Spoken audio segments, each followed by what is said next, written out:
Hey everyone, Rascal here. And Mama, welcome to our podcast, and thank you for your support and listening. Today we're covering the live-action adaptation of Assassination Classroom, Part 1!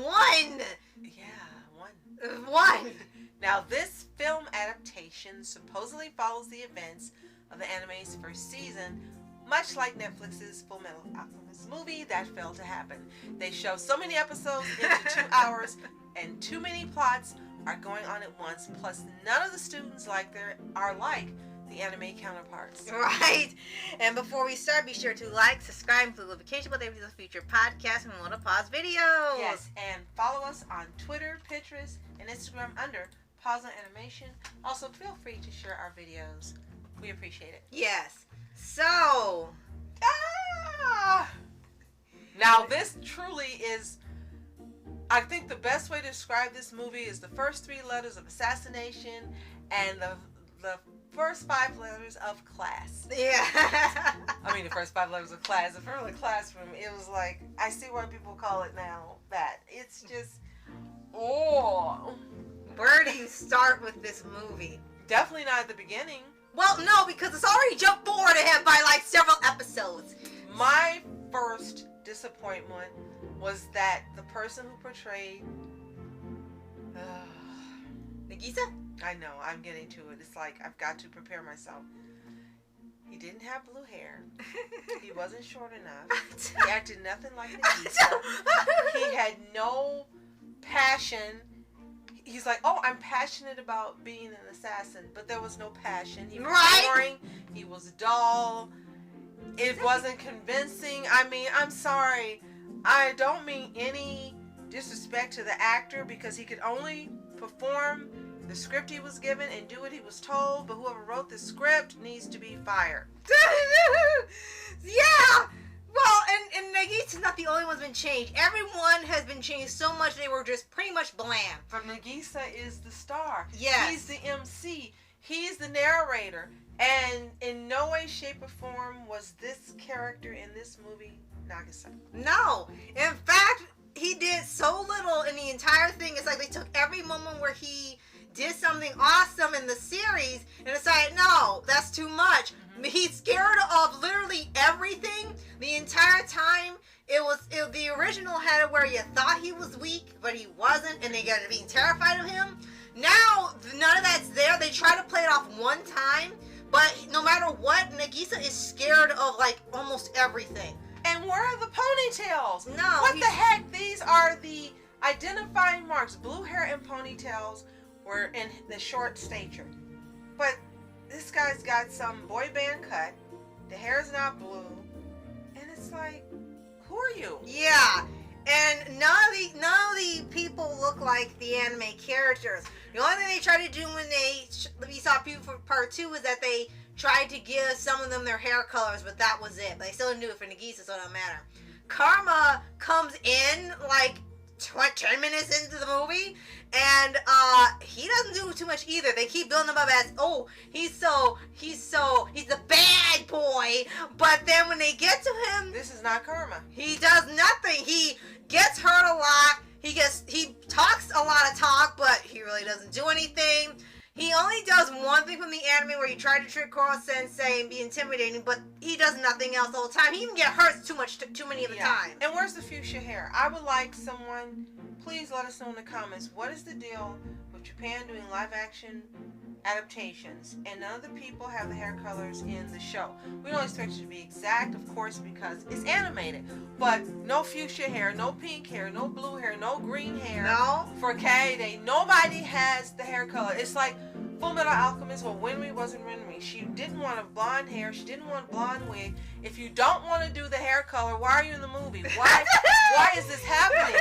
You don't even have identifying traits that the characters have in the anime. No. It's like, hey, take our word for it. This is Nagisa. This is Karma. This is Kaede. This is nobody. And it's like, why are you even doing it if you're not going to make the people have the traits that we're familiar with? Right. We don't expect it to be exact. Again, that's an anime, this is live action. But at least have a semblance to the characters in appearance and behavior and personality, because if you don't, it's an entirely different movie. And that's exactly what it was, an entirely different movie. The first thing they do besides try to have a little sneak attack with Koro Sensei, they immediately try to literally catch you up on stuff that's already happened in the movie that you never saw, but you'd assume you saw in the anime. Professor Yellovich is already there. They've already done her episode and stuff. That's done. The teacher, Kurasama, already there. His stuff is done. Karma comes in like 5 minutes in, already done.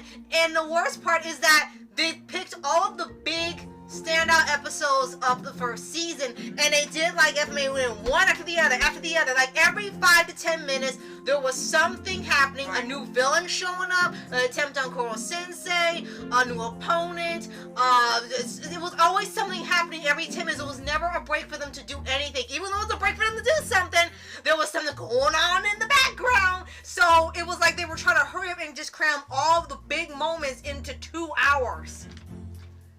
It's unfortunate when the best part of this movie was the costume, the actor wore being Koro Sensei, except for the creepy movement of the mouth. Yeah. It should have just been the grin, like in the anime. Yeah. And Koro Sensei would have been perfect, except for that laugh. Yeah, it's not the right laugh. They kind of they tried to change it. It's like, what is that? I guess that's what that guy could do, and then that was it. I just kind of hope, like, if there's an English dub, they at least got all the actors. Yeah. Voice actors. That would be great. Because if not, then what do we do? That would be even an improvement. Right. Because at least they sound like who we're used to hearing. Right. And then, there's also, like, there's so much that they did. The movie it's supposed to be a really high energy comedy. Not only did it have the high energy comedy music and intro from the first season, they only did like 3 times in the whole movie where it was a big comedy moment, but it was going so fast, rapid fire. There was like comic panels going left and right and up and down and this and that and that way. You couldn't keep up, and that was supposed to be the humorous part. But aside from that, the movie is actually pretty slow and boring. I mean, they have some scenes where it is from the anime, but because there is so like going through the motions, we just didn't feel anything when we saw it. It was just, oh, here's that scene, and then it kept going. I think this would work better, besides the not having any semblance to the characters. But I think what would have made this movie work better if the things that were part of the anime that made the show special were the things that were shown instead of just hitting on all the major episodes they thought should have been there. Yeah. Again, like the things that made you care about Nagisa and really wanting him to succeed, the things that made you really like Karma when it was obvious you weren't supposed to really like him. He's the cute boy, he's the pretty boy, he's the bad boy, and he's all these things, but you end up loving Karma before it's over with. Kaede, you've seen it, this is no spoiler, this is years old. You thought she was one thing, she was another, and at the end of I gotta put this in quickly, and at the end of the movie, instead of leaving it as a surprise that she's the plot twist, they let you know that she's the plot twist at the end of the movie. Why would you do that? Why? And the things that made the other characters, make you care about them and made the show special, none of these people that appear as these characters in this movie do any of the things that made them lovable. No. Including Kurasama. He was unrecognizable. It was like you never would have thought it was him, and the same for Yellovich. You never would have thought that this woman was this character. Even the principal was poorly done. Yeah, somehow. They didn't even really reveal his face. He kept it a secret because they left out where they do the exams to go against the other classes. Exactly, and that's one of the things. It was over. Right. Like they told it was going to happen. Exactly. Then 3 minutes after discussion, the exam was over. So they didn't even show you the resonance in Class 3E, right? Yeah. That made you cheer on the underdogs. You didn't see any of that. It was just, oh, they won. Yeah, we're done. We're done. What happened? Well, I guess they weren't extreme enough to handle it. So then with that, you did mention about the characters, and I'm glad you mentioned it because the students, as you said, there's really nothing to them. We can't really talk about them. All the things that made them stand out in the show are non-existent. They didn't want to write anything for them, so they're just kind of bland, run-of-the-mill delinquent students that do things. That's pretty much what they left them as, and they did nothing else. Right. Now, for the people they kept in all the big villains that were throughout the season. Like, they had the coach there that pretended to be a super friendly guy and nice and stuff until he started abusing them, was almost going to kill them. To call him Shiro, so. Yeah. And well, him, both of them. Right. And then this guy comes back. It's the one, I forgot his name, but remember he was the one that was military? With Kurasama, right. Yeah, he comes back, at the end, just like the anime, but instead of them going to the resort because everything takes place at the school, they never leave there to do anything else. All the summer vacation, the festival, everything takes place at the school like they didn't have anything. It's like, we're going to use this one setting, that's it, we're not going anywhere. This is the budget. We're going to spend all the budget on Koro Sensei's costume. Yeah, and then the guy comes back. And a few special effects. Yeah, the guy comes back at the end just like the original, but he's even more psychotic than he was in the anime. I mean, he is like scratching like Shigaraki. He's got crazy eyes. Somehow they managed to make him worse than the anime.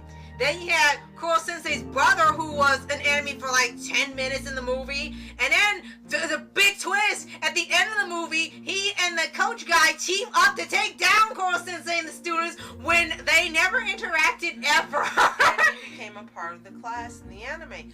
Not here. You keep talking about his weakness is water, and he teams up with a villain. Yeah, what? Yeah, what? Everything that made this series so lovable, because we had so many recommendations to watch this, so many requests to watch it, and we finally got to watch the original anime. Mm-hmm. And it was perfect in every way except for Koro Sensei dying.